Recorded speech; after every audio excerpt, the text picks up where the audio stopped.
Friends, എല്ലാവർക്കും online ക്ലാസ്സിലേക്ക് സ്വാഗതം. ഇന്ന് നമ്മൾ ഡിസ്കസ് ചെയ്യുന്നത് അടിസ്ഥാന പാഠാവലി ക്വസ്റ്റ്യൻ പേപ്പറാണ്.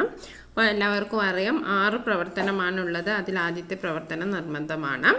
2 മുതൽ 6 വരെയുള്ള പ്രവർത്തനങ്ങളിൽ 4 പ്രവർത്തനങ്ങൾക്ക് മാത്രം ഉത്തരം എഴുതിയാൽ മതി. ഇനി ആദ്യത്തെ ചോദ്യം നോക്കാം. പ്രവർത്തനം 1 വായിക്കാം, എഴുതാം. വീര ആരാധനാപരമായ നാടോടി പാട്ടുകളാണ് വടക്കൻ പാട്ടുകൾ. വടക്കേ മലബാറിലെ കടത്തനാട്, കോലത്തുനാട്, വയനാട് തുടങ്ങിയ പ്രദേശങ്ങളിലെ കളരി അഭ്യാസങ്ങൾക്ക് പേരുകേട്ട തച്ചോളി, പുത്തൂരം തുടങ്ങിയ തറവാടുകളിലെ അഭ്യാസികളുടെ ജീവചരിത്രവും അവരെ പ്രകീർത്തിക്കലുമാണ് വടക്കൻ പാട്ടുകളിലെ സാരം. നാടൻ പാട്ടുകളുടെ രൂപത്തിലുള്ള വടക്കൻ പാട്ടുകൾ പാണന്മാർ വഴിയാണ് നാടെങ്ങും പ്രചരിച്ചതെന്ന് വടക്കൻ പാട്ടുകളിൽ തന്നെ പറയുന്നു. വടക്കൻ പാട്ടുകൾ നൂറ്റാണ്ടുകളായി വാമൊഴിയായി തലമുറയിൽ നിന്നും തലമുറയിലേക്ക് പകർന്നു കിട്ടിയതാണ്. കാലാന്തരത്തിൽ ചില കൂട്ടലോ കുറയ്ക്കലോ വന്നിട്ടുണ്ടാകാമെങ്കിലും അവ ഇന്നും വലിയ കേടുപാടുകൾ ഇല്ലാതെ നിലനിൽക്കുന്നു. 17 18 നൂറ്റാണ്ടുകളിലാണ് ഇത് രചിക്കപ്പെട്ടിട്ടുള്ളത്. എന്നാൽ ഇതിലെ കഥാപാത്രങ്ങൾ അതിനു മുമ്പ് ജീവിച്ചിരുന്നവരാകാം. തച്ചോളി മാണിക്കോത്ത് മേപ്പയിൽ എന്ന തറവാട്ടുകാരും പുത്തൂരം വീട് എന്ന തറവാട്ടുകാരുമാണ് ഇവരിൽ പ്രമുഖർ. ഇവരെക്കുറിച്ചുള്ള വീരകഥകളാണ് വടക്കൻ പാട്ടുകളിൽ അധികവും. അങ്ങനെ തച്ചോളി പാട്ടുകളും പുത്തൂരം പാട്ടുകളും എന്നീ രണ്ട് പാട്ട് സമാഹാരങ്ങളുണ്ട്. തച്ചോളി ഉദയനൻ, ആരോമൽ ചേകവർ, ഉണ്ണി ആർച്ച, പാലാട്ട് കോമൻ, പാലാട്ട് കുഞ്ഞിക്കണ്ണൻ, ആരോമൽ ഉണ്ണി, പയ്യമ്പിള്ളി ചന്തു എന്നിങ്ങനെ ധാരാളം വീരകഥാപാത്രങ്ങളെ നമുക്ക് വടക്കൻ പാട്ടുകളിൽ കണ്ടെത്താം. ഇനി ആദ്യത്തെ ചോദ്യം. വടക്കൻ കേരളത്തിൽ ഉടലെടുത്ത വടക്കൻ പാട്ടുകൾ വിഗ്രഹാരാധനപരമാണ്, വീരാരാധനപരമാണ്, വിചിത്രാചാരപരമാണ്. അപ്പോൾ ആദ്യത്തെ ചോദ്യത്തിന്റെ ഉത്തരം എന്താണ്? വീരാരാധനപരമാണ്. അത് നമ്മൾ വായിച്ചു. ഇനി അടുത്ത ചോദ്യം. വടക്കൻ പാട്ടുകളുമായി യോജിക്കാത്ത പ്രസ്താവന ഏത്? നൂറ്റാണ്ടുകളായി വാമൊഴിയായി പകർന്നു കിട്ടിയതാണ്. അത് ശരിയാണ്. കാലാന്തരത്തിൽ ചില കൂട്ടലുകളും കുറയ്ക്കലും വന്നിട്ടുണ്ട്. അതും ശരിയാണ്. 12 13 നൂറ്റാണ്ടുകളിലാണ് രചിക്കപ്പെട്ടത്. അത് തെറ്റാണ്. ഇനി അടുത്ത ചോദ്യം. തച്ചോളി തറവാടിന്റെ മുഴുവൻ പേരെന്താണ്? തച്ചോളി മാണിക്കോത്ത് മേപ്പയിൽ. അതാണ് അതിന്റെ ശരിയായ ഉത്തരം. ഇനി അടുത്ത ചോദ്യം. വടക്കൻ പാട്ടുകളിൽ ഉൾപ്പെടാത്ത യോദ്ധാവാര്? പയ്യമ്പിളി ചന്തു, കായംകുളം കൊച്ചുണ്ണി, ആരോമൽ ചേകവർ. അതിന്റെ ശരിയായ ഉത്തരം കായംകുളം കൊച്ചുണ്ണിയാണ്. വടക്കൻ പാട്ടുകൾ നാടെങ്ങും പ്രചരിച്ചത് ആരാണ്? പാക്കനാർ, പാട്ടുകൂട്ടം, പാണന്മാർ. അപ്പോൾ പാണന്മാർ വളരെ എളുപ്പത്തിലുള്ള ഒരു ചോദ്യമാണ്. ഇതിൽ നിങ്ങൾക്ക് ഫുൾ മാർക്ക് സ്കോർ ചെയ്യാം. അപ്പോൾ ആരും ഇത് മിസ് ചെയ്യരുത്. ഇനി രണ്ടാമത്തെ പ്രവർത്തനം നോക്കാം. അഭിപ്രായക്കുറിപ്പ്. ഒരു ചെടിയും നട്ടു വളർത്തി ലോണപ്പൂവ് എങ്ങനെ നുള്ളാൻ? ഒരു വയലും പൂട്ടി വിതച്ചി ലോണ ചോറെങ്ങനെ ഉണ്ണാൻ? ഒരു വാഴക്കന്നും നട്ടി ലോണപ്പഴം എങ്ങനെ തിന്നാൻ? ഒരു കുഴി നൂൽ പോലും നൂറ്റി ലോണത്തുണി എങ്ങനെ അണയാൻ? ഒരു കരളിൽ സ്നേഹം പാകി ഓണക്കളി എന്തു കളിക്കാൻ? ഉള്ളത്തി കള്ള കർക്കടം എങ്ങനെ പൊന്നോണം പുലരാൻ? ഓണം NV കൃഷ്ണവാര്യരുടെ രചനയാണ്. അത്തം പുലർന്നു വിടർന്നു കാത്തു മുറ്റത്ത് പൂക്കളം ഇടേണ്ടേ, മുറ്റം ആഹ്ലാദത്തിനോണ നാളായി മുറ്റമില്ലാത്ത നാം എന്തു ചെയ്യും? 7 നിലയുള്ള സൗധം ഒന്നിൽ 7ാം നിലയിലെ വാടകക്കാർ നാഗരികർ നാഗവാസികൾ നാം ഓണത്തെ എങ്ങനെ സ്വീകരിക്കും? ഫ്ലാറ്റിലെ ഓണം, നെടുമുടി ഹരികുമാർ. മുകളിൽ കൊടുത്തിരിക്കുന്ന കവിതാഭാഗങ്ങൾ വായിച്ചല്ലോ. ഓണത്തെക്കുറിച്ചുള്ള കവികളുടെ കാഴ്ചപ്പാടാണ് ഇവിടെ വ്യക്തമാക്കുന്നത്. ഈ കവിതകളിലെ ആശയത്തോട് നിങ്ങളുടെ നിലപാട് വ്യക്തമാക്കിക്കൊണ്ട് കുറിപ്പ് തയ്യാറാക്കുക. കാർഷിക സംസ്കാരവുമായി ബന്ധപ്പെട്ട ഒരു ആഘോഷമാണ് ഓണം. കാലം മാറിയപ്പോൾ രൂപവും ഭാവവും മാറിയിരിക്കുന്നു. തകഴി ശിവശങ്കരപിള്ളയുടെ ഓർമ്മക്കുറിപ്പിലെ പഴയ കാലത്തിന്റെ ഓണചിത്രങ്ങൾ ഇന്നത്തെ തലമുറയ്ക്ക് അറിയില്ല. എല്ലാം നട്ടു നനച്ചു വളർത്തിയ സ്മരണകളാണ് പണ്ടുകാലങ്ങളിൽ ഉണ്ടായിരുന്നത്. ഇന്ന് അന്യ സംസ്ഥാനങ്ങളിൽ നിന്ന് പൂക്കളും പച്ചക്കറിയും അരിയും എല്ലാം വരുന്നു. അതിൽ ഓണവും മാറിയതിൽ അത്ഭുതപ്പെടാൻ ഒന്നുമില്ല. കൃഷി ചെയ്യാൻ ഇന്ന് ജനങ്ങൾക്ക് താല്പര്യമില്ല. കൃഷിയിടങ്ങളും ഇല്ല. ഇന്ന് എല്ലാവരും ഫ്ലാറ്റ് സംസ്കാരമാണ് ഉൾക്കൊള്ളുന്നത്. ഓർഡർ ചെയ്താൽ വിഭവസമൃദ്ധമായ ഓണസദ്യ നമ്മുടെ ഊൺമേശയിലെത്തും. എങ്കിലും എല്ലാവർക്കും ഓണക്കാലം എത്തുമ്പോൾ മനസ്സുകൊണ്ട് ഓണത്തെ വരവേൽക്കാൻ ഒരുങ്ങും. സന്തോഷത്തിന്റെ ദിനങ്ങളും നമ്മുടെ കാർഷിക സംസ്കാരവും തിരിച്ചു പിടിക്കാനുള്ള ശ്രമം ഉണ്ടാകണമെന്നും കവി ഓർമ്മപ്പെടുത്തുന്നു. അടുത്ത ചോദ്യം നോക്കാം. കഥാപാത്ര നിരൂപണം. ജീവിത സാഹചര്യങ്ങൾ കൊണ്ട് നാടുകടത്തപ്പെട്ട ഒരു പെൺകുട്ടിയുടെ കഥയാണ് തേങ്ങ എന്ന പാഠഭാഗത്തിൽ പ്രതിപാദിച്ചിരിക്കുന്നത്.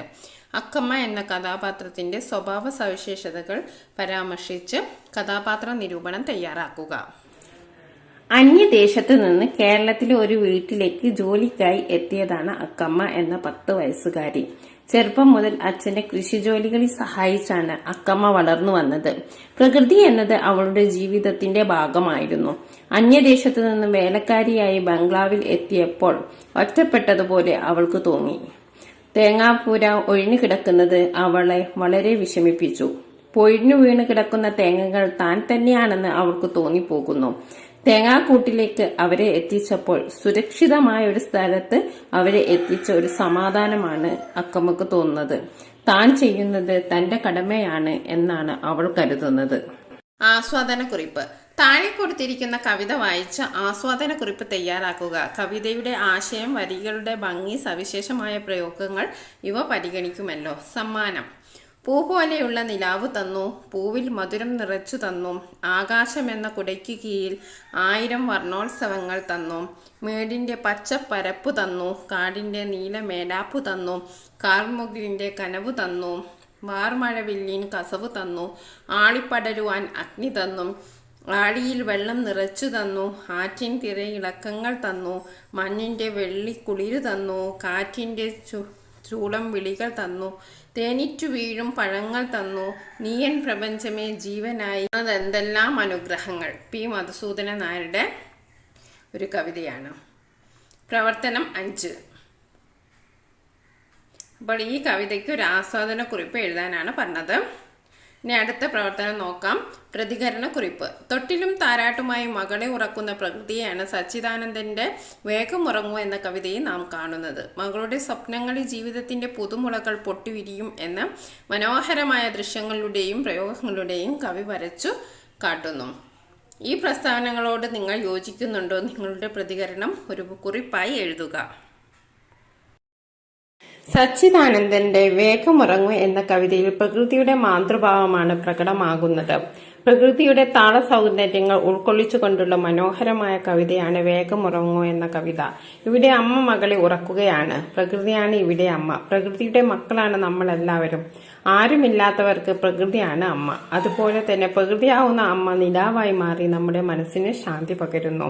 പ്രതിസന്ധികളും പ്രയാസങ്ങളും നമ്മുടെ ജീവിതത്തിൽ ഇരുട്ട് നിറയ്ക്കുമ്പോൾ അതിനെ തരണം ചെയ്യാൻ വെളിച്ചമായി എത്തുന്നത് അമ്മയാണ്. ഇവിടെ പ്രകൃതിയാവുന്ന അമ്മ തങ്ങളുടെ മക്കൾക്ക് വഴി കാണിക്കുന്നു.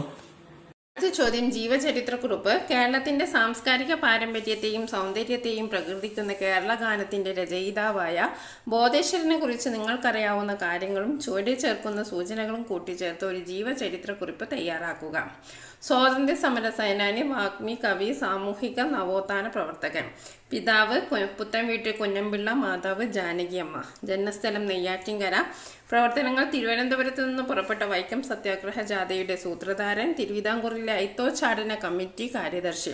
കൃതികൾ: ആദർശാരാമം, ഹൃദയാങ്കുരം, സ്വതന്ത്ര കേരള. പ്രബന്ധങ്ങൾ: ജീവിതകാലം 1900-1990. ബോധേശ്വരന്റെ മകൾ മലയാളത്തിലെ പ്രശസ്തമായ ഒരു കവിയത്രിയാണ്. ആരാണ് ഈ കവിയത്രി? സുഗതകുമാരിയാണ് കവിയത്രി. സുഗതകുമാരി ബോധേശ്വരന്റെ മകളാണ്. ഇപ്പോൾ ജീവചരിത്രക്കുറിപ്പ് എഴുതുമ്പോൾ ആരുടെ ജീവചരിത്രക്കുറിപ്പാണ് നമുക്ക് എഴുതാൻ തന്നത്? അവരുടെ പേര് എഴുതുക. അപ്പൊ ബോധേശ്വരൻ എഴുതി. പിന്നെ നമുക്ക് ജനനവും മരണവും അവിടെ തന്നിട്ടുണ്ട്. അപ്പൊ 1900 മുതൽ 1990 അത് നമ്മൾ അവിടെ എഴുതുക. അതൊരു ഹെഡിങ് ആയിട്ട് എഴുതുക. ഓക്കെ, ഇനി നമുക്ക് എന്തെല്ലാമാണെന്ന് നോക്കാം. സ്വാതന്ത്ര്യ സമര സേനാനി, വാഗ്മി, കവി എന്നീ നിലകളിൽ പ്രശസ്തനായ ബോധേശ്വരൻ 1900 ഡിസംബറിൽ തിരുവനന്തപുരത്തിനടുത്തുള്ള നെയ്യാറ്റിൻകരയിൽ ജനിച്ചു.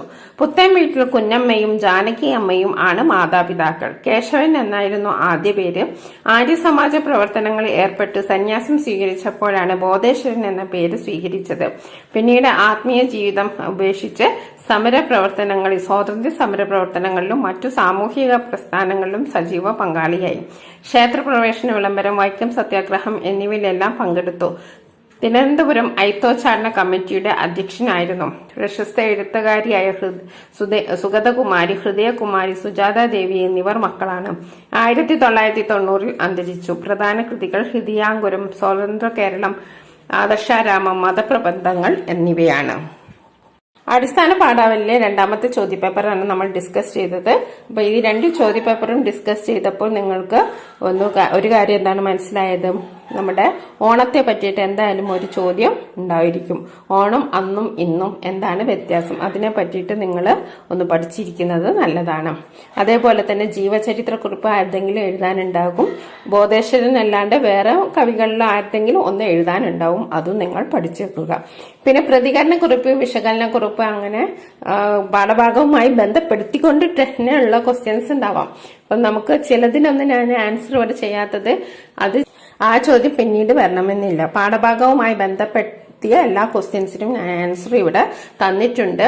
അതേപോലെ തന്നെ ആസ്വാദനക്കുറിപ്പ് ഏതെങ്കിലും അങ്ങനെ എന്തെങ്കിലും പ്രതികരണക്കുറിപ്പ്, പ്രസംഗം എന്നിവയൊക്കെ പുറത്തു നിന്ന് ഒരു ചോദ്യം വരാം. അങ്ങനത്തെ ചോദ്യങ്ങൾക്കൊന്നും ഇവിടെ ആൻസർ കൊടുത്തിട്ടില്ല. ബാക്കി പാഠഭാഗവുമായി ബന്ധപ്പെട്ട എല്ലാ ചോദ്യങ്ങൾക്കും ഉത്തരം നൽകിയിട്ടുണ്ട്.